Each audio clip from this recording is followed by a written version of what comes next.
सिंध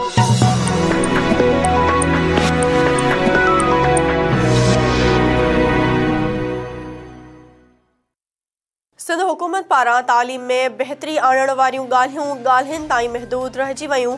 सिजावल वेझो ॻोठ मोटीअ जो गजू जो प्राइमरी स्कूल बुनियादी सहूलतुनि खां महरूम।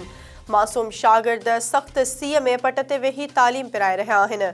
एसएस न्यूज़ जे रिपोर्टर अब्दुल रशीद ख़ासखेली मूजिबि सिजावल वेझो ॻोठ मोटीअ जो गजू में क़ाइम प्राइमरी स्कूल बुनियादी सहूलतुनि खां महरूम आहे। स्कूल में फर्नीचर न हुअण करे सर्दीअ जी मौसम में 80 खां मथे मासूम ॿार पट ते वेही तालीम पिराइण ते मजबूर बणियल आहिनि। स्कूल में मौजूद उस्तादनि ऐं शागिर्दनि वज़ीर तालीम खां मुतालबो कयो आहे त संदनि समेत ॿियनि सरकारी स्कूलनि खे बुनियादी सहूलतूं फ़राहम कयूं वञनि। कुंभ में उस्तादनि पारां शागिर्दनि खां फ़ीयूं वठण ख़िलाफ़ एहतिजाजी मुज़ाहिरो कयो वियो। एसएस न्यूज़ जे रिपोर्टर रमेश कुमार मूजिबि सखर डिवीज़न जे सदर उस्ताद साईं बख्श वसाण जे सॾ ते गस्टा तालके कोडेजी जे सदर उस्ताद अली नवाज़ पलह उस्ताद हमीर हुसैन तमराणी मुरीद हुसैन जिस्काणी ऐं ॿियनि जी अॻवाणी में government higher secondary school Kumb वारो सखर बोर्ड पारां 9, 10, 11 ऐं 12 क्लास जे शागिर्दनि खां इम्तिहानी फ़ीस वठण ख़िलाफ़ एहतिजाजी मुज़ाहिरो कयो वियो।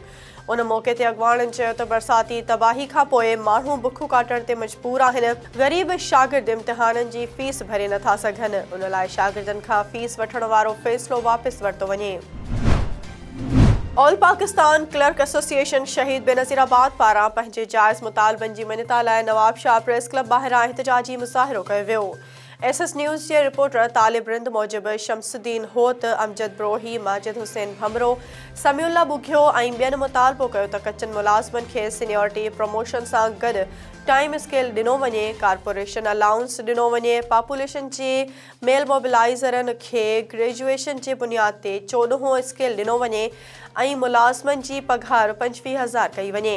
एहतिजाजी मुज़ाहिरे में people's medical university, Habib technical college, agriculture ऐं ॿियनि खातनि जे मुलाज़िमनि पिणु वॾे अंग में शिरकत कई। हैदराबाद सिटी जे जेएसटी ऐं पीएसटी जो उम्मीदवारनि नौकरी न मिलण ख़िलाफ़ प्रेस क्लब साम्हूं एहतिजाजी मुज़ाहिरो कयो।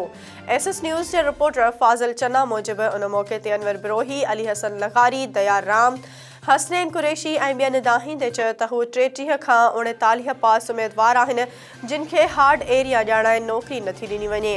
हुननि चयो त इंतिज़ामिया पंहिंजा नवाज़ी में पूरी आहे। हक़दार उम्मीदवारनि खे नौकरी नथी मिले। मामले जो नोटिस वठी खैर नौकरियूं ॾेई इंसाफ़ कयो वञे।